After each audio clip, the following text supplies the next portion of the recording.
সেটি খুবই গুরুত্বপূর্ণ। আমার সৌভাগ্য ছিল একটু যে বাংলা বিভাগে এখনো ছবি আছে, এত বড় গোলাপ ফুলের একটা মানে কাকে বলে কি বলে গোলাপ ফুলের তোড়া, সেটি ওনার হাতে দেওয়া হচ্ছে, আর একটা চাবি ওনার হাতে দেওয়া হচ্ছে, উনি আমার কাছ থেকে সেটি গ্রহণ করছে। অর্থাৎ উনি আমার বয়োজ্যেষ্ঠ না, সর্বদিক দিয়ে সর্বশ্রেষ্ঠ, কিন্তু একটি কারণে, সেটি হল তার ভিতরে যে প্রতিবাদ, প্রতিরোধ, সৃষ্টি, ভাবনা, কল্পনা এবং নবতর নির্মাণ, এসব সম্পর্কে তিনি ভাবতেন। এই কারণের জন্য তাকে বিশ্ববিদ্যালয়ে আসতে অনেক বিলম্ব হয়েছিল স্বাধীনতার পর। এর ফলে এই দুর্ঘটনাটা ঘটেছিল যে আমার পরেই উনি বাংলা বিভাগের চেয়ারম্যান হন। এইটি আর তার রবীন্দ্র চিন্তা বা রবীন্দ্র ভাবনা, এটা নিয়ে আমি কোনো কথা বলবো না, প্রবন্ধের মধ্যে অনেক কিছু বলা হচ্ছে। তবে আমার কাছে যেটি মনে হচ্ছে এবং মনে হবে, আমি বেঁচে আছি, যে বাংলা ভাষা, বাংলা বিশেষত বাংলা সংস্কৃতির ক্ষেত্রে তার যে আত্মত্যাগ, তার যে শ্রম, তার যে কষ্ট, এটি একটা নির্মাণ সৃষ্টি। বাঙালি সংস্কৃতি বলা যেতে পারে কি নোট, চাবি নোট। একটি কারণের জন্য তিনি বহু বহু কাল আমাদের স্মরণে থাকেন। তো এছাড়াও আরো অনেক কথা প্রবন্ধের মধ্যে ছিল, সেগুলো শুনেছি। আমি যদি সব বলতে শুরু করি তাহলে তো 3 প্রবন্ধই বলতে হয়, তারপর সম্ভব নয়। সানজিদা আপার কৃতিত্ব, অপরিমেয় সাহস, প্রতিবাদ, বাঙালি সংস্কৃতিকে পুনর্জীবন করা, রবীন্দ্র সঙ্গীতকে উপস্থাপন করা এবং জাতির মধ্যে সেই সঙ্গীতকে ছড়িয়ে দেওয়া এবং নির্মাণ করা যে সাধনা, ত্যাগ, পার্থ আমি বললে এই প্রকাশ্যে সংশোধন করো না, পরে আমাকে বলো। প্রকাশ্য বলতে একটু সংকোচ লজ্জা হতে পারে, এই কারণে আমি বলছি। আমার কাছে যা মনে হয়েছে সানজিদা আপা সম্পর্কে, তো আমি 3টি কথা একসঙ্গে বলবো। এরপর রফিকুল ইসলাম সম্পর্কে যে প্রবন্ধটি বিশ্বদেব চৌধুরী এখানে পড়েছে এবং মৌখিক আলোচনা করেছে, এখানে একটা তাৎপর্যপূর্ণ দিক তুলে ধরা হয়েছে যে ঢাকা বিশ্ববিদ্যালয় প্রতিষ্ঠার পর ঢাকা বিশ্ববিদ্যালয়ের প্রাঙ্গণ সংলগ্ন পরিবেশে একটি সভ্য শিক্ষিত সমাজের যারা একত্রিত হয়ে কি করে আমাদের এখানে আমাদের সংস্কৃতি এবং শুদ্ধ উচ্চারণ কি করে করতে হয়, এই চর্চাগুলি ওখান থেকেই হয়েছে। রফিকুল ইসলামের ওই সময় তার বাবা চিকিৎসক ছিলেন, একটা ক্যামেরা কিনে দিয়েছেন। তো ওইটা পার হয়ে এই পাশে এসে যেসব ভাষা আন্দোলন হতো, বটতলা মিটিং হতো, ওসবের ছবি তিনি তুলে দেন, যেগুলি দিয়ে পরবর্তীকালে একটা গ্রন্থ প্রকাশ একবার প্রথম থেকে শেষ পর্যন্ত। তো এটা কিন্তু একটা পারিপার্শ্বিকতা, পরিবেশ, পরিস্থিতির এবং শুধু পরিবেশ থাকলো সবই আছে কিন্তু কিছুই হয় না, এমন বহু আছে। কিন্তু ওনার ক্ষেত্রে হয়েছে একটি ব্যক্তি, আর একটু আগে বলছিলাম যে সবল শিক্ষিত পারিবারিক কয়েকটি পরিবারের সঙ্গে সংমিশ্রিত হওয়ার পরে, তাদের সঙ্গে মেলামেশার ফলে, তাদের সংস্কৃতি আত্মীকরণের ফলে তার মধ্যে এটি শুভ্র হয়েছিল। তিনি মুনির চৌধুরী। মুনির চৌধুরীর বাবা ডিএম ছিলেন সেই কালে, সন্তানও অনেক ছিলেন, কিন্তু মুনির চৌধুরী 6 থেকে 7 সম্ভবত, যদি ভুল করি ক্ষমা করে দেবেন, উনি যে সময় উঠলেন তখন তার বাবা তাকে এনসাইক্লোপিডিয়া ব্রিটানিকা তাকে উপহার দিয়েছিলেন। তাহলে বোঝা যাচ্ছে সবল পরিবার বলতে কি বোঝে, যেমন আমরা এলিট সোসাইটি বলি যাকে। তো এটা যেমন, অন্যদিকে আপনারা নিশ্চয়ই সবাই জানেন যে অধ্যাপক মুনির চৌধুরীর প্রাথমিক শিক্ষার একটা বড় অংশ ভারতে শুরু হয় এবং উর্দুর মধ্য দিয়ে কিন্তু তার চর্চা শুরু হয়। পরবর্তীকালে ইংরেজি, তারপরে বাংলা, কিভাবে আমাদের সৈয়দ মোহাম্মদ সাহেব তা বলে। আমার শোনার সৌভাগ্য হয়েছে তিনি উর্দুতে টেলিভিশনে বক্তৃতা করছেন কোনো একটা বিষয়ে, কখনো তাকে এরকম কোনো টাল তার মধ্যে ছিল। তিনি যখন ইংরেজিতে জীবন থেকে শুরু করে ভাষাবিদদের সঙ্গে কথা বলতেন, গার বাতিল ভাষা কি এটা বোঝা কঠিন ছিল। উনি যখন বাংলা কথা বলতেন, তার প্রত্যেকটা উচ্চারণ মনে হয় যেন কেটে দিচ্ছেন, ভিতরে প্রবেশ করছে। এই দিকগুলি ওর একটা বৃত্তের মধ্যে একটা পৃথক সংস্কৃতি জন্ম দিয়েছিল এবং আলাদা ব্যক্তিত্বের জন্ম দিয়েছে। এই মানুষগুলো একত্রিত হয়েছিল। তার সম্পর্কে আমরা আরো ভালো জানতে পারতাম, তবু যা জেনেছি বিশেষত রফিকুল ইসলামের যে পরবর্তীকালে একটি কথা আমি একটু স্মরণ করিয়ে দিতে চাই। আমার তো নতুন কোনো কথা নেই, আমি কি বলবো, কিন্তু স্মরণ করিয়ে দিচ্ছি যে ঢাকা বিশ্ববিদ্যালয় বাংলাদেশ স্বাধীন হওয়ার পর এমন কোনো দিন ছিল না যে লোকসের সঙ্গে আমার দেখা হবে,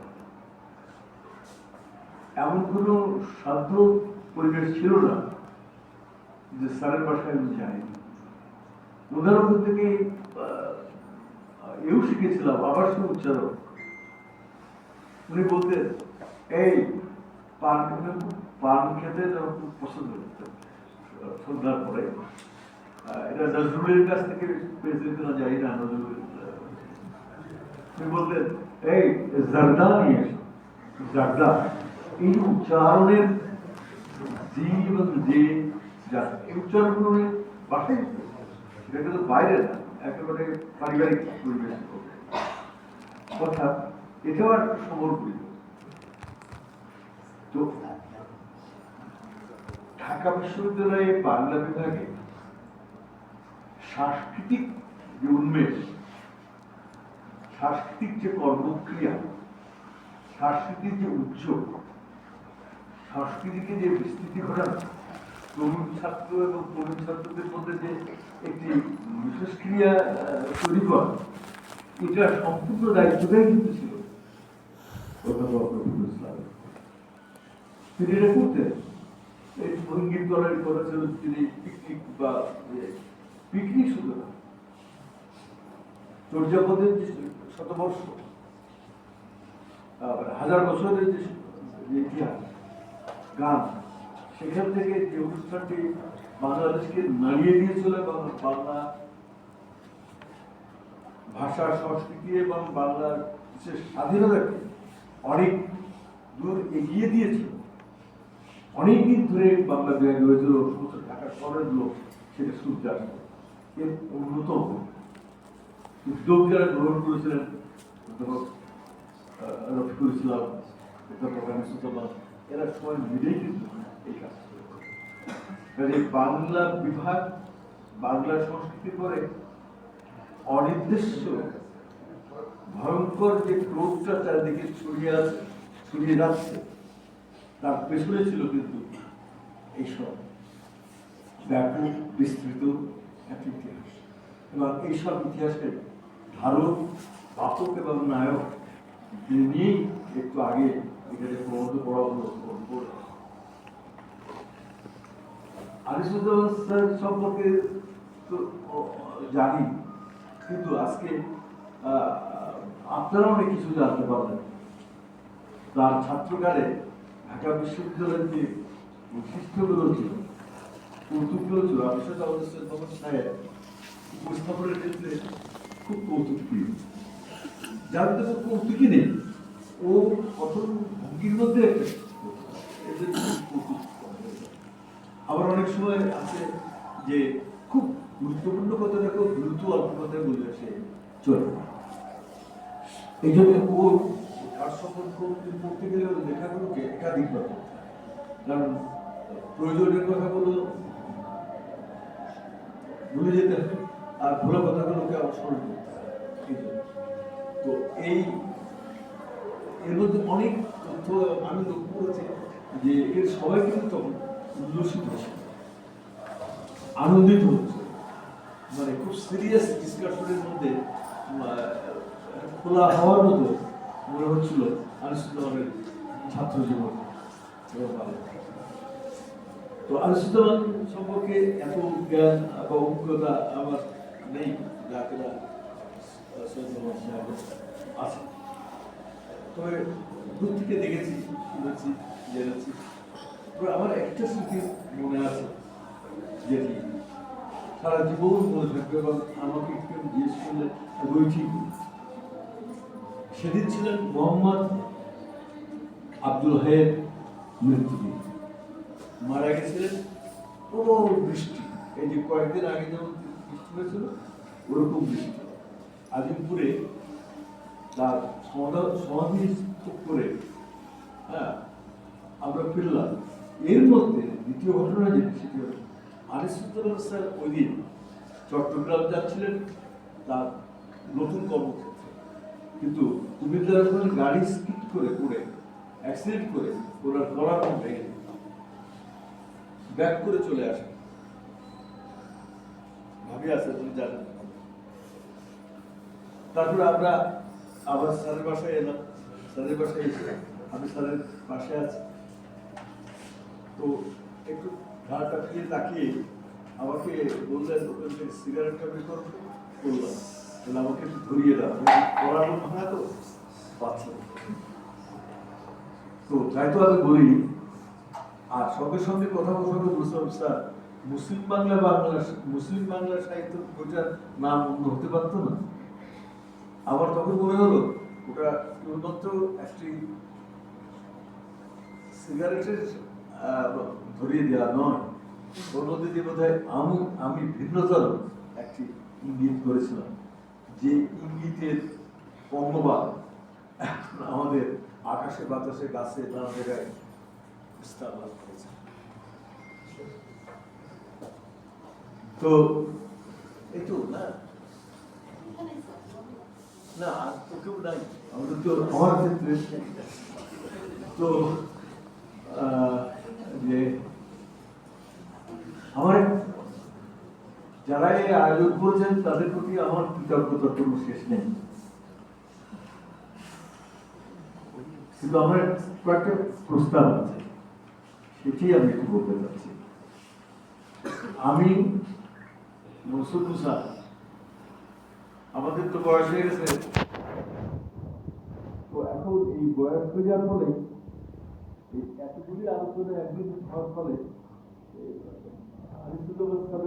বিষয় চলে যাচ্ছে নজরুল ইসলামের মধ্যে, নজরুল ইসলাম চলে যাচ্ছে আরেকজনের মধ্যে, কারণ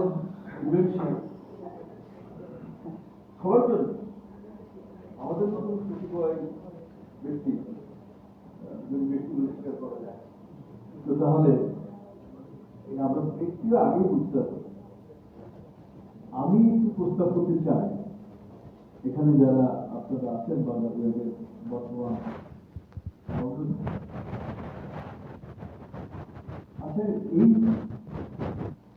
যে প্রবন্ধগুলি বা আলোচনা করা হলো, এগুলোকে বড় অর্থাৎ যথোপযুক্ত, অতি অকারণ স্থিতি নয়,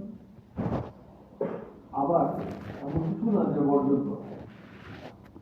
এইভাবে এগুলিকে কি গ্রন্থাগারে প্রকাশ করা যায় না?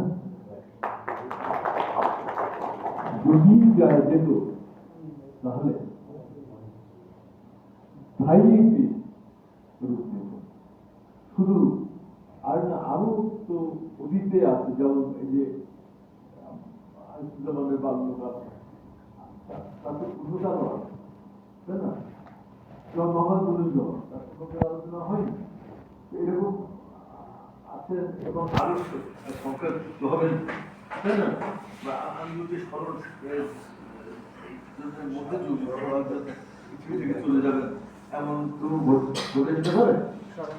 আমার মনে হয় যে একটা যদি পরিকল্পনা করা নিয়ে যায় যে 6 মাস করো,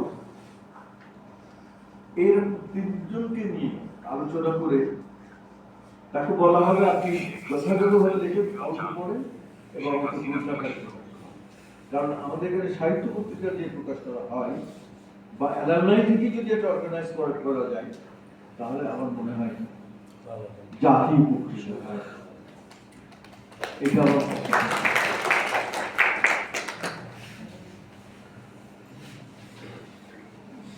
আর আবার দ্বিতীয় এবং সর্বশেষ যে কথা, সেটি হলো এই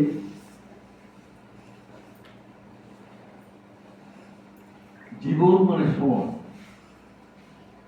সময় একটা অঙ্ক, জীবন অঙ্ককে পাল্টাতে পারে, অঙ্ক জীবনকে পাল্টাতে পারে।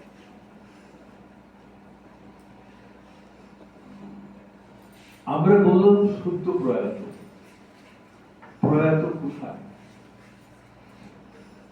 কোথায় প্রয়াত? একটি আকার কি নিরাকার হয়ে যাওয়া, একটি শক্তি কি বৃহৎ অদৃশ্য মহাশক্তিতে রূপান্তরিত হয়ে যাওয়া, মৃত্যু কি সাম্প্রদায়িক মানুষের স্রষ্টা, তিনি গড, কৃষ্ণ, নারায়ণ, আল্লাহ,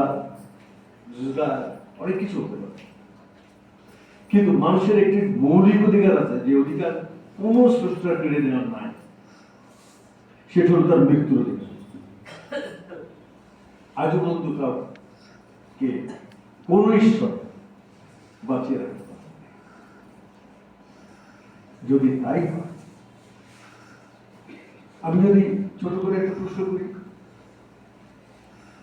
আমি কিন্তু এখন গল্প করছি, এখন কিন্তু আমি এমনিও লিখতে পারবো না, আমি একটি দৃষ্টি আকর্ষণ করছি আপনার কাছে।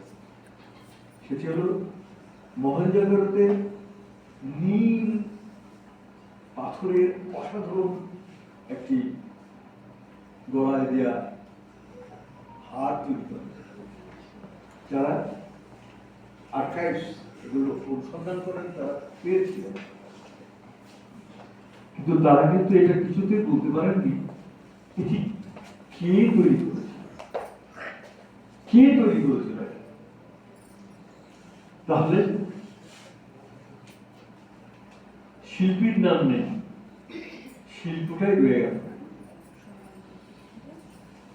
শিল্পীর নাম নেই, শিল্পটাই রয়ে গেল।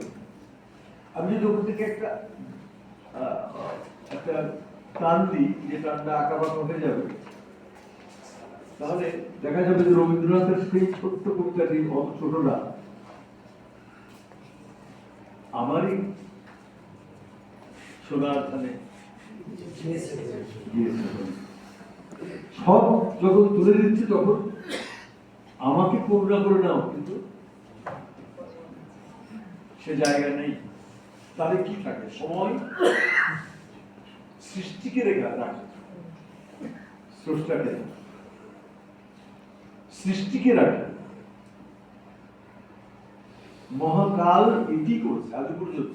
আমি জানি না সেই দিন কার তৈরি। কাজে সময় জীবন,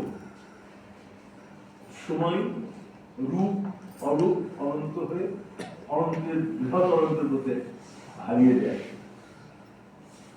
রবীন্দ্রনাথ দার্শনিক ছিলেন, রবীন্দ্রনাথ কবি ছিলেন, রবীন্দ্রনাথ মন্ত্র চারক ছিলেন, অনেক কিছু ছিলেন কবি। এবং তিনি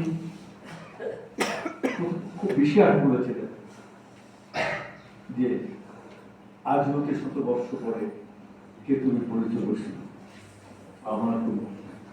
আচ্ছা, তিনি নিজে নিজেই তখন 100 বছরের বেশি কিন্তু আশা করেন যে কেউ তার 100 বছরের পর, হয়তো 100 বছর, আমরা ধরলাম 1000 বছর, তারপর তার দেখা যাচ্ছে যে কেউ জানবেও না যে এটা কার। বহু গবেষণা আমাদের শায়দ আছে, বিশাল গবেষণা না করলে 100,000 বছর পরেও জানতো কোনটি চর্যাপদের কার লেখা, কোন কবিতা কোথায়। অথচ ওইটা ঠিকই আছে, ব্যক্তিগুলো নেই। তাই আমি বলছি আমরা কেউ থাকবো না। আমি সবিনয়ে অনুরোধ করি আরাধনাকে, আপনারা তাদেরকে দিয়ে লিখিয়ে নেন, লিখে তাদেরকে যদি আপনারা সশস্ত্রভাবে আমাদের মধ্যে রেখে দিতে চান, চলমান রাখতে চান, তাহলে গ্রন্থাকারে প্রকাশ করুন। আমাকে আপনারা আজকে এখানে সবচেয়ে সুবিধাজনক অবস্থা যাকে বলা হয় সভাপতিত্ব করা। সভাপতিত্ব করা সবচেয়ে সহজ এই জন্যে যে মঞ্চে এসে দাঁড়িয়ে বলা যেতে পারে এতক্ষণ আপনারা অনেক কথা শুনেছেন এবং আমার আর নতুন কিছু বলা নেই। আপনাদেরকে অসংখ্য ধন্যবাদ, অনেক ধন্যবাদ।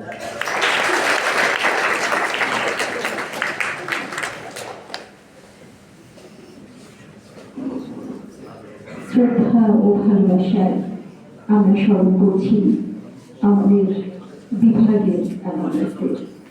আমরা এখন দুপুরের খাবারের বিরতি নিচ্ছি।